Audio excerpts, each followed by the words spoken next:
In this video, I'll be showing you how to make a date and time command with Streamlabs Chatbot. You can set up a date and time as two individual commands or one combined command. Start by switching to the command menu.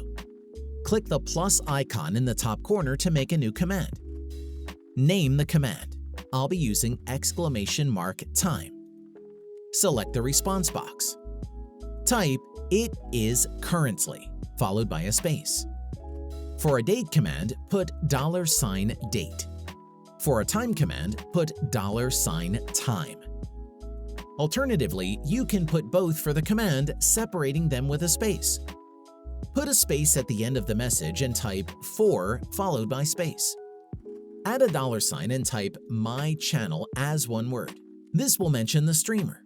Submit to create your date and time command.